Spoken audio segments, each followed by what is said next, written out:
This is the You, Me, and BTC podcast. Cryptocurrency decrypted. Welcome to episode 86. This week's show is all about BitcoinXT, a Bitcoin fork proposed by Gavin Andresen and Mike Hearn. We'll chat about why the block size debate has been so wild, the cultural differences between security engineers and software engineers, the fairness of the blockchain's dispute resolution mechanisms, and tons more. Your hosts are John Stuart and myself, Daniel Brown. Here we go.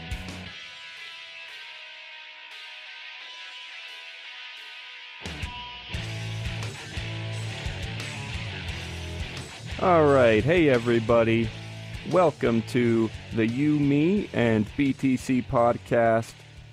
Got another awesome episode planned. This will be number 86, and it will air on the 20th of August, 2015. Thanks for being here. Definitely love having as many people listening as we can, of course, and if you're hearing this, then you're one of those. So, as always, super glad to have you. I am Daniel Brown, and I'm here with John Stewart.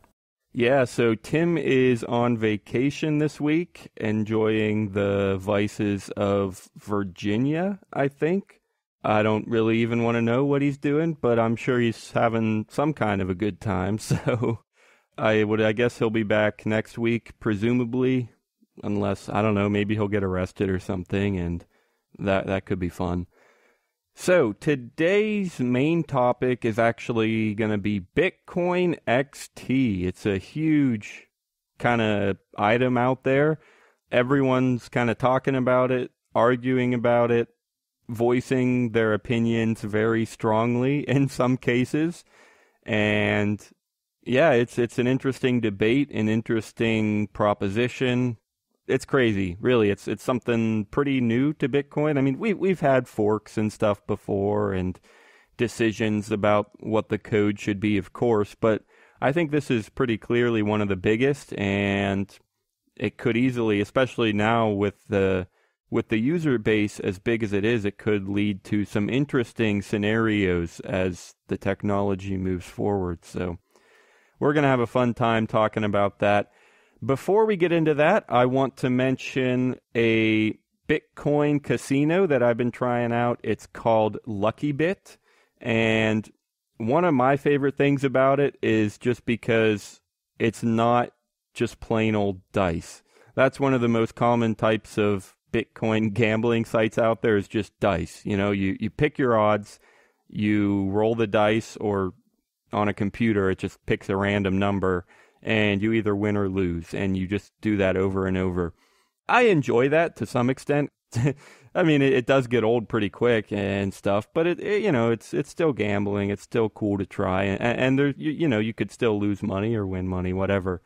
But at LuckyBit, and the website is luckyb.it, they have a falling coin game. It's completely different from dice. They actually have graphics, and you can watch your coin fall down. It's kind of like Plinko, the dropping coin thing where it falls into a slot. But anyway, yeah, it's like a pyramid board. The coin starts at the top, and it lands in a slot, and that decides how much you get paid. Another really cool thing is that it's all done on the blockchain. So you don't have to deposit anything.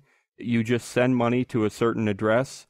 It's actually kind of a cool feat of technology where, as soon as you send it, however you send it from your phone or a wallet or whatever, as soon as you do, the web page will detect that and it will show your coin actually falling on the web page. That's kind of cool, but it's all on blockchain. So the payout will be returned straight to the same address that you used within seconds. No deposits, no withdrawals. You just watch it happen, and it's pretty cool. There's like 5 different payout lines, so you get to pick which pyramid, which playing board you want to use. And the highest payout is 999x. That's on one of the boards. You can win that many times your money. So it's kind of cool, pretty darn original, and I enjoy it. So if you want to check it out, it's LuckyBit at luckybit. I definitely think you should do that. And I'm going to turn things over to John to kind of, I guess we should probably start from the beginning with this BitcoinXT thing. Well, not the very beginning. That could be, 2009 or whatever. But just, tell us what's going on, John. We've talked about the block size debate a ton, but as far as I can recall, we really haven't even touched on BitcoinXT yet. Maybe briefly during a live show, but give it to us. What's going on? Yeah, well, it's, as far as I understand, it's still pretty new, which is why we haven't talked about it. Today, we're going to be pulling from 3 different articles, and I'll just give them to you now because we're probably going to be referencing willy-nilly all over the place. Yeah. So the first one is from theeconomist.com. It's called "A Spat Between Programmers May Split Bitcoin." There's too much sput going on in that one. But the next one is from bravenewcoin.com. Bitcoin's block size debate tests its community governance. And the third one is from cryptocoinsnews.com. Block size. Bitcoin does not scale effectively. So those are our 3 articles, and I guess we'll just get straight into it. So I'm going to go back to the Economist one. This article is pretty interesting because it's written from the outside. The Economist is not a Bitcoin news site like the other 2 are. So the perspective helps, I think, a little bit. I'll just start by reading off what they start with because I don't know, I guess it's kind of funny or interesting. Federal Reserve deeply split. Renegade group of board members to create separate American dollar. Such a headline seems highly unlikely, but this in essence is happening in the land of Bitcoin, the digital currency. So yeah, we've all seen the block size debate stuff happening online. It gets pretty crazy sometimes. I guess statements like that they just said are not unjustified. It is kind of crazy. All the fighting and debating and stuff that people have had and not really gotten anywhere. But the XT thing is Gavin Andresen and Mike Hearn, whose articles we've covered before. It's the 2 of them attempting to actually make something happen instead of people just fighting over it. So some people think that's a really good thing because they think that something needs to be done and they're glad that somebody's actually doing it. But other people are kind of turned off by it because it seems like these 2 guys are just trying to force everybody into making a decision, and that's not how things are supposed to work in Bitcoin. So I guess that's the background of the drama that's going on right now with it. Yeah, I guess one of the first things I should say is that at the very least, I don't strongly take a position. I certainly have leanings both ways. There are good and bad things on both sides. And I actually saw a Reddit post pretty recently where somebody was just asking the question, so how many times have you changed your mind on the block size debate? Because I do it all the time. And there were a couple other people that commented and said they switch all the time too. So it really is a difficult debate. I mean, it's complicated, right? And the truth is we just plain don't know. We say that a lot with Bitcoin, but it's true. It's so new and we just don't know what could happen one way or the other. And one of the reasons I don't feel the need to take a side so strongly is because this is cryptocurrency, okay?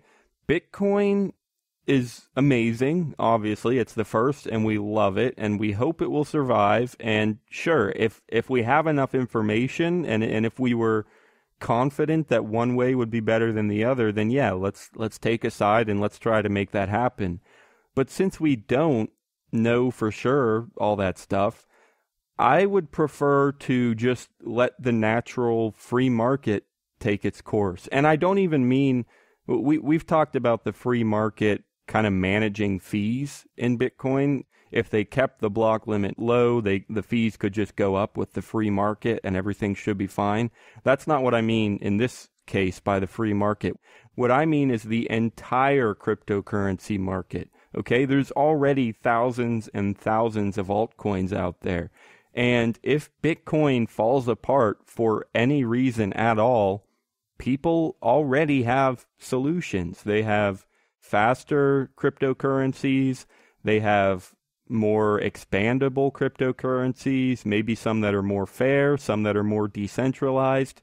There are other options out there. And let's say that Bitcoin does end up extremely centralized and that starts causing problems. Well, then we'll switch, right? I mean, yeah, there's a cost to switching always. There's, especially if the price crashes before you make the switch, there's risks, of course, but I'm not worried about cryptocurrency as a whole just disappearing because we can't keep it decentralized.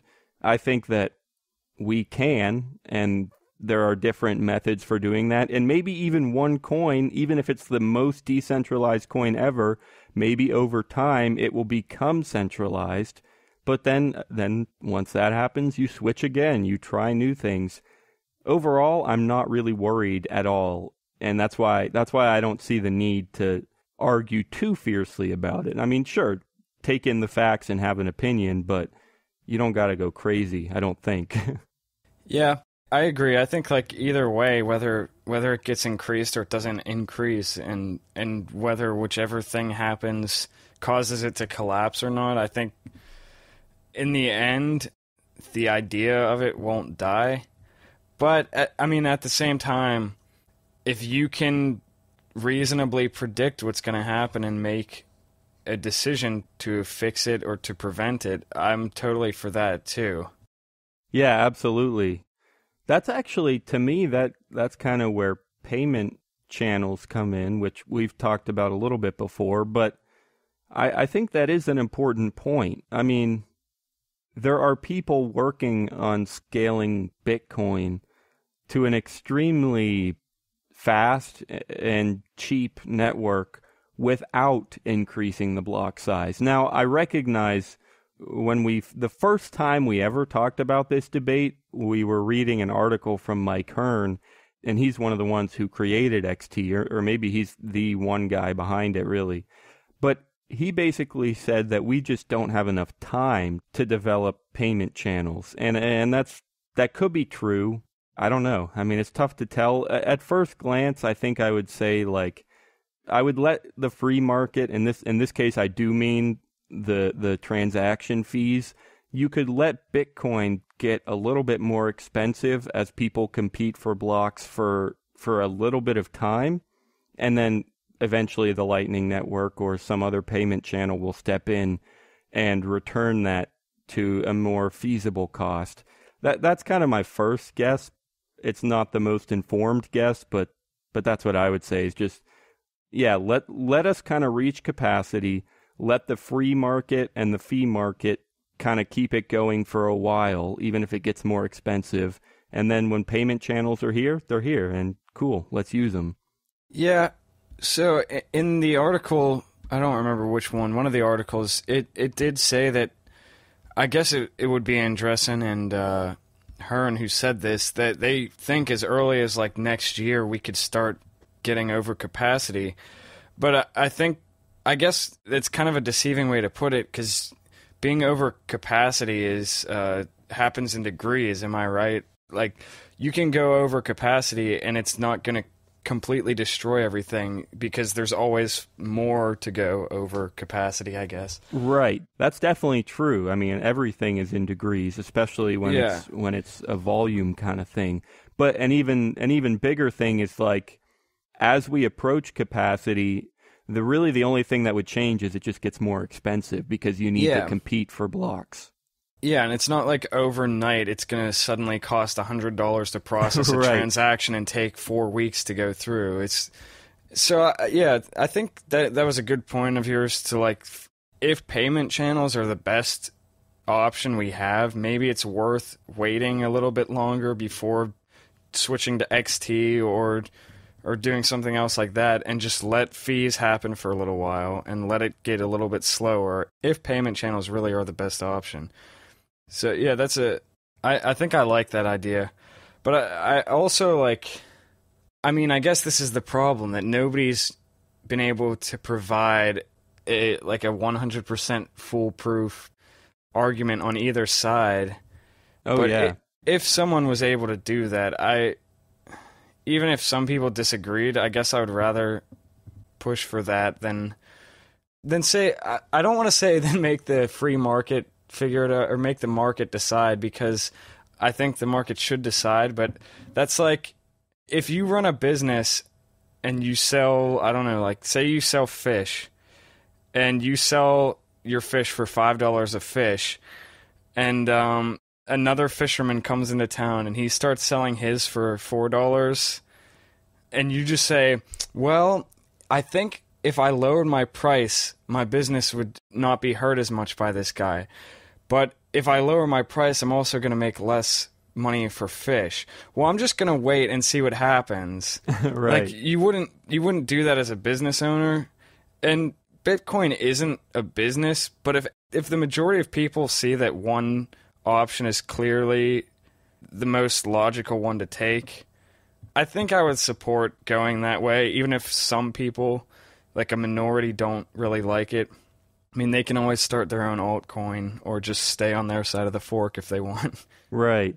Yeah, that's kind of where, back to what I said about just there's always going to be competition, right? I mean, not just within Bitcoin and within blocks, but within cryptocurrency and within currency. It doesn't even, theoretically, it doesn't even have to be cryptocurrency. It's just there will always be people with new ideas and just working on innovation. And so, yeah, I think that's a good thing to remember.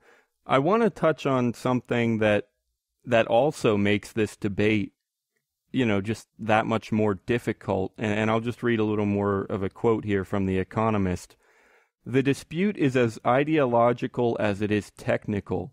The Bitcoin community has a process to settle such controversies, but it is by design slow and produces decisions only when everybody is happy. Frustrated that the discussion has kept dragging on, Mr. Hearn and Gavin Andresen, the other dissenting developer, decided to press the issue by organizing a referendum of sorts. They have called on miners, specialized nodes that assemble the blocks and mint new Bitcoin, to install their new version called BitcoinXT." This isn't a Bitcoin site, so they really took things to the basics there. But the first sentence there was the most important, I think. It's as much ideological as it is technical. And that really, really muddies the water, because that is true. There are people out there. In fact, I think John and I would probably lean pretty heavily in this direction, where the reason we support Bitcoin so much is because of our ideology. We think it's right to control your own money, to have things decentralized, and to be free to do whatever you want with your money. And that's a really big ideological thing. And in some ways, that would support a smaller block size because that helps with decentralization. But it can also make it more expensive, of course. And then there's the other technical side where people just look at the numbers and say, hey, look, this is how many transactions are happening now. This is how many the credit cards do. We're nowhere near that. We really need to increase the block size limit. If we don't increase the limit, then it's going to become way more expensive, or transactions are going to take way longer to go through. That's kind of the more technical side. And both sides really have validity, and it's hard to tell which one is more important. I mean, of course, well, let me ask you, John, is it better to take the ideological side and say, we want it decentralized, even if it's more expensive and even if less people use it? Or is it better to say, we want it, well, you can't say you want it centralized. There's not really anyone that would say that. But you could say, listen, it won't become too centralized, and it'll reach 100 times as many people, and they'll be able to use it much more conveniently. So let's have a little bit of centralization and reach a way more people. Do you have a preference if those were your two options? Yeah, that's a really good question, and that the paragraph that you read was one that I especially noticed reading that article as well. That's see in the other article, the Brave New Coin one, it's interesting because they bring that up as well. They bring up the ideological thing, and they mention how Hearn and Andresen are supposedly noticeably less interested in decentralization and fighting governmental power. And Andresen was part of the Bitcoin Foundation for a while, right? Because they actually mention in this article how the Bitcoin Foundation has been surprisingly silent on this issue. Okay. So it says the article brings that up, that the two people who seem to be most for increasing the block size have also been not as staunchly opposed to centralization as other people, especially other core devs are. And so they brought that up, but they also mentioned this quote from another guy, Richard Brown, who's a head of banking innovation at IBM, who's apparently been pretty vocal about supporting blockchain technology and stuff. He said that he thinks it's not only an ideological thing, but it's also kind of like a cultural divide within technology, or within technological fields, because according to him, if you're a software engineer, you approach things different than if you're a security engineer. And people who are really focused on security, oftentimes, the way they think is, how can I break this? Now we need to fix that. And the engineering side of the culture is kind of more, we just need to get this thing working and functional for as little cost as we can. And if we have to deal with a few hiccups, that's okay, as long as we can just keep it running. That's more of like the engineering thing. And so he thinks that that's also been a factor in the debate. So that muddies the waters even more, I guess. So I guess before we get into all the stuff I just mentioned, I'll go back to your original question and say I honestly don't know whether it's better to stick with the ideological side or stick with the technical side or stick with the approach, the cultural approach, I guess, whatever Richard Brown would describe it as. I don't know. It's really hard to tell. Yeah, I think actually, originally I would have probably leaned towards ideological, just because if you really believe something is important, then it's probably better to support that and encourage that, even if it costs a little more. And even if you don't reach as many people right away, it's better to reach somebody with a good thing than to reach a bunch of people with something that probably won't help as much. That would have been my original argument, 2 or 3 minutes ago. But I actually, your point about that IBM guy who said it's kind of an engineering versus security thing, I think that's pretty valid. And what that tells me is that you actually really need both. You need people on both sides, because the engineering is important and the security is important. And you need those people to be discussing this and talking about this and deciding where the pros and cons are on both sides and which one is better. So that tells me that both are important. And then the next question then becomes, is Bitcoin able to handle that kind of debate? And that's, kind of with the whole blockchain, does it handle differing opinions well, and does it settle them appropriately? And it's hard to say because Bitcoin itself doesn't make the decisions, but is it designed in a way that allows people to talk all of this through, to make the decisions, and does it accept those kind of decisions? I think the answer is pretty well a yes. I think. I mean, that's kind of what the blockchain is. It gives every single node or every single miner the right to operate in certain ways, and you can accept or reject the actions of other miners or other nodes. You're on your own in the Bitcoin world. I think that's a good way to be free, and you just you do what you want, and if it works, then your decision goes through, right? If people accept your decisions, then it goes through. If you're an idiot and you have terrible ideas, then your decisions or your changes or whatever will be rejected.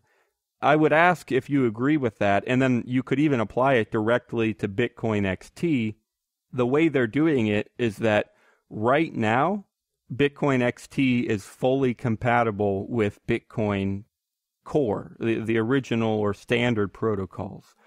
And the way they're transitioning is that they're going to let people just run both at the same time until 75% of the blocks are being mined with BitcoinXT. And it also says no earlier than January. And once 75% is on the new version, then they're going to start producing blocks that would have been invalid in Bitcoin Core. And that's where the fork starts, and they just compete for length, and whichever one wins, wins. So with all that in mind, do you think that Bitcoin overall is fair in handling the discussions between two cultures that are really important? And do you think this method, particularly with the 75%, do you think that's a fair way to do things? I'll tackle the second one first because I think it's easier for me to answer. I think I like the way that they're doing this with BitcoinXT. I mean, we've seen this in the past with the upgrade to, what is it, version 3 blocks? Was that the last one? Yep, I think so. Yeah. So we've seen that before, and I think that's a good way to do it because it's not like they just switched the software. They said, all right, here it is. If you want it, get it, and we're not going to switch until 75% of you say you want it. And, yeah, I mean, I think that's good. Like I said, if the majority of people want it, I'm fine with a fork, and people on the other side, on the smaller side, can either compromise or start an altcoin or figure out what they want to do on their own. I think that's their choice. So yeah, I think this is the best way that you could. I can't really think of a better way that you would change something so fundamental about it than doing it like this. So that I think is good. What was the first half? Just in general, does Bitcoin as a whole handle disputes appropriately? Yeah. Well, I mean, I said I like the approach that they're taking, and I think that works well with Bitcoin, and I think Bitcoin encourages people to do things in that way. So in that regard, I would say yes. In another regard, maybe not. I have to explain myself here, and some things I say here might piss some people off, but I'm going to say it anyways. I guess that hasn't stopped me from saying things in the past. So in a culture like Bitcoin's, where it is, like we said, it's an ideological thing about decentralization.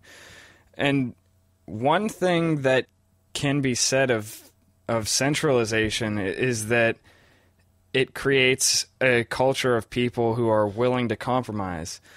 And I think compromise is necessary for like coexistence with other human beings. Now, what I would say is that centralization creates cultures where people are too willing to compromise and they give up too much and they don't stand for things enough. So I don't think that's good. But on the other hand, I mean, I could see people, if this goes through, I could see people like the 25% who didn't want to switch to XT. They'll be talking about this for like decades, still pissed off about it. Like, I could totally see that happening. And I think it's a good thing that people in the Bitcoin community are so strongly set on their opinions. I think that can be very good, and there's a lot of good that comes of that. But at the same time, like I said, I think there is a certain amount of compromise that's necessary for coexistence with other people. And that's not so much Bitcoin's fault. I think that's just something that people kind of need to figure out. Join the club, join the club, join the Bitcoin Talk Club. Interested in Bitcoins or altcoins? Love chatting? We are the place for you. Bitcoin Talk Club is a new forum sensation coming to a computer near you. Whether you're a professional coin developer or someone that wants to know more, our doors are open for you.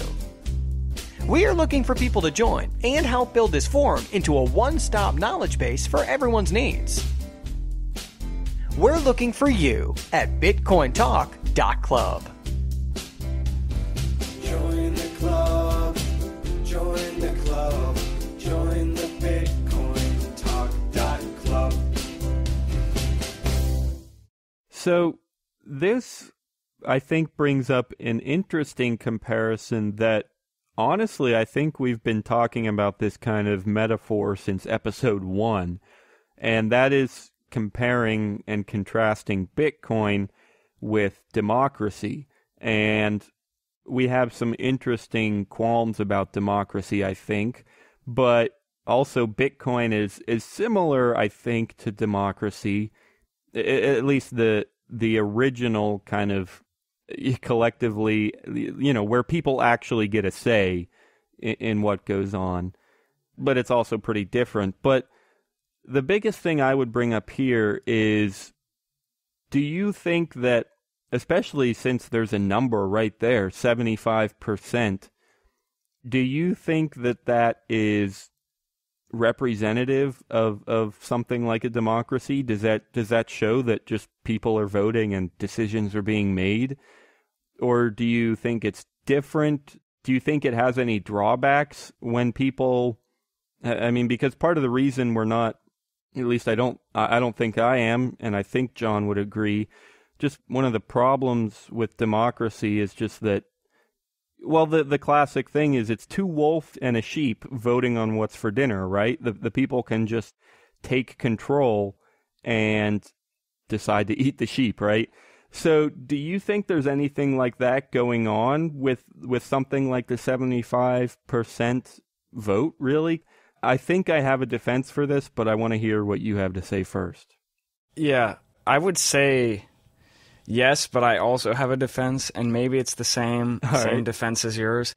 Yes, because the 75% is, it's not actually 75% of the people who are in Bitcoin, right? It's 75% of the hashing power. And with mining pools, that's not evenly distributed. So the vote it's not completely fair. My defense, though, is that it is still an opt-in system. Yes. So you always have to go back to that, and you can never get away from it. It's always going to be it always has been opt-in, and it always is going to be opt-in. I don't know how they could make it not opt-in unless the government decided to mandate Bitcoin, right? Which I don't think will ever happen. Right, that's pretty much exactly what I would have said. When two wolf and a sheep are voting for dinner, the sheep's stuck, right? I mean, he's not really going to get away. There's obviously tons of force and violence involved when wolf are eating sheep. In Bitcoin, if you're one of the 25%, there's virtually no cost to just leaving. I mean, you could argue that they're going to crash the price. The decisions of the 75% are going to crash the price, and I'm going to be losing because my Bitcoin's going to be worth less because of their decisions. That's a certain type of argument, but the truth is, we've been talking about this for months. If you were really strongly in the 25%, and if you really believed that the others could ruin your fortune, and even still today, I mean, the price has actually come down something like 15% in the last day or two, so that could be happening, maybe, but that's not so much about centralization actually happening as it is just people speculating, I think. But still, Bitcoin is open sourced. There's not going to be decisions made without you knowing it, right? And therefore, if you really disagree, theoretically, you should have plenty of time to opt out and save your money before it becomes worthless. And that's even only a necessary argument to make if you think that it's their fault that your Bitcoin lost value. And I'm not sure you can even do that. But if you do want to blame the 75% for crashing the value of the 25%, I think you can equally argue that you could have gotten out as you saw those decisions being made. Does that make any sense? Yeah, Yeah, that totally makes sense. And I guess to go back a little bit to what I was saying about compromise, I think that ties in even a little bit to the ideological aspect of the whole thing. And the opt-in nature of Bitcoin is hugely important there. So not only is it decentralized, but it is opt-in. And I feel like if you are someone who believes in decentralization and who believes in freedom and self-determination rights and things like that, you have to support opt-in. So if you are approaching this from an ideological perspective, are you more ideological if you don't support changes that could increase the impact that Bitcoin has, even if it detracts a little bit from it? Or are you more ideological if you're willing to support changes that you don't 100% agree with, but know will impact more people? I guess, would you rather have like 10 people dive into the pool head first, or have 100 people get their feet wet? if that makes any sense. Yeah, I understand that point. I think for every individual, the way they make their decision is just based on how centralized they believe that it could become if we raise the block size limit. I mean, obviously it's hard to measure centralization, but I'll just use percentages just kind of as random numbers just to help this make sense. If I believed that Bitcoin was going to become 75% centralized if we increase the block limit, I might say that's too centralized. It's really not that helpful for anybody, so I don't care if we're going to be able to expand to 50% of the population or even 100% of the world population. I don't care if it lets everybody use it, because 75% is too centralized for me. On the other hand, if I believed that increasing the block limit would make it, I don't know, 15 or 20% centralized, I could say, well, yeah, there's some centralization there, but it's not terrible. And in that case, if I could reach half the population or the entire population, I might say, okay, I'll let them increase the block size limit because it's only going to hurt a little bit and we'll reach a ton of people. And it's just, there's no way of measuring for certain whether it's going to be 20% centralized or 75% centralized. And every individual kind of has to just make a decision and kind of decide what they think. Yeah, I'd agree with that. That makes me think we need to develop a centralization index or something like that. Yeah. Or a unit of measurement. Yeah, I was actually kind of thinking about that as I was saying that. It might be something like, I think it would be the amount of hashing power times the number of miners divided by the number of users. Maybe. I honestly have no clue. I'm kind of just pulling this out of my head real quick. But it seems like you want more hashing power and more miners, so those would be on the top, and you want those numbers to be greater per user, so you divide by the number of users. That's not seeming right right away, but I'll give it some more thought, and I'm actually really interested in this. So I'll see if I can come up with an equation someday. Maybe I'll write something about it, but I like this idea. I don't know why. Yeah, I think it's pretty interesting too. Yeah, I don't know. I guess that's what it all comes down to. I guess it's all just at the end of the day about drawing lines. You have to figure out where you draw the line. And for every person, that's going to be a different thing. It doesn't matter if you all call yourself anarchists or you all call yourself statists or you all whatever. Every person's going to draw the line in a slightly different place. Yeah, exactly. And we don't have any proof of this yet, but the hope is, like we talked about, the hope is that Bitcoin can handle those different lines well. I mean, we'll see. We'll see what happens and we'll see how it goes, but that's kind of the idea, and we hope that can happen. So, yeah. As far as it being fair, I don't think it will ever be unfair because it's opt-in, but Bitcoin is not something where where like different people can choose different amounts of centralization. I mean, everybody has to deal with the same thing or not. And if you want something else, you're going to have to get an altcoin or something else. So, yeah, I would never say it's unfair, but at the same time, it's not. It only really allows for one way of doing things if you think about it, I guess, within itself. Does that make sense? Yeah, you mean at any given time, there really is pretty much just one set of rules, and you do have to follow those, yeah. And you can't change the rules just for yourself. You have to... Right. I mean, everybody's always... At a given point, everybody's always using the same rules. Yeah, I mean, we like to make the point that you could just make your own fork and mine on your own, and that is true, but it's also not really effective or useful, so... I guess maybe one way in which what I said is not true is that you can always make it more restrictive for yourself, but you can never make it less restrictive for yourself. Yeah. So you can make smart contracts with other people that are restrictive, where you can choose to use exchanges like Coinbase or something like that, where your money is unrestricted as it would be if you just held everything yourself and only bought with cash, or you only got Bitcoin by mining or something like that. You can always make it more restrictive, but you can't really make it less restrictive, which I guess is a strong argument for keeping the rules really open. Yeah, well, you can even apply that to the block size, right? If you wanted to just start mining blocks with a maximum size of 0.5 megabyte, you could do that, and everyone would accept them.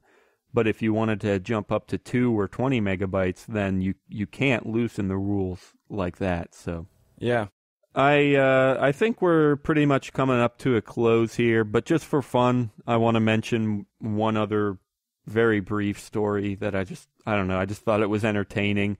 Apparently, there was a bounty offered for mining the very first BitcoinXT block. It was a 25 Bitcoin bounty, which that's no small bounty. That's a lot of money right there.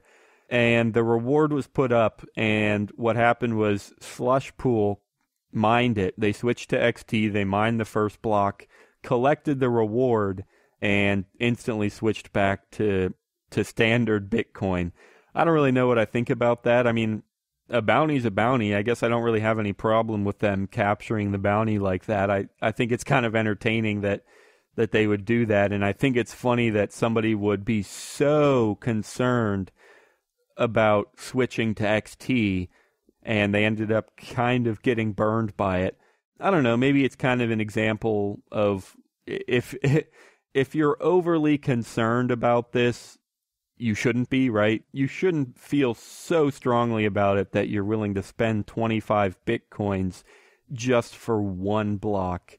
I think that was a poor decision, and I think it's funny that Slush Pool kind of took advantage of it. I don't know, just my take. Any thoughts, John, on that before we close? Yeah, I mean, I just think it's kind of funny. All right, agreed. Well, I guess we're going to call it there then. Definitely thanks for listening. Oh, I should also say that at least 2, if not all 3 of these articles were mentioned for us from one of our awesome tweeps. I think some people call Twitter users tweeps. But he's been tweeting us a lot recently, and we are always glad to have that kind of stuff. We love the interaction. We love the ideas. We love people telling us what they want to hear us chat about. And we love getting your input, too, on debates like this. Tell us what you think about the debate, about rules in Bitcoin, about how disputes are handled in Bitcoin. Let us know anything. Send us a tweet. Drop a comment on our website. It's youmeandbtc.com or at youmeandbtc on Twitter. We are always open to anything being sent our way, so just a reminder for that. And this user was Cyril Blanc. Like I said, he's been around for a while and has sent some awesome stuff our way, so thanks for that. And he's also tagged people like Adam Back and Mike Hearn, I think. He's tagged big names like that in tweets to us, so we love it when they're notified that we exist too. I think that's kind of cool, so... Nice. All right. Well, anyway, thanks for being here again, everyone. And we're not actually completely nailed down on our live show yet, so we might see you Saturday. I think we're sort of considering doing live on Saturdays, but worst case, I can almost guarantee that we'll be back next Thursday, so we will see you then. Thanks a lot, guys. Thanks.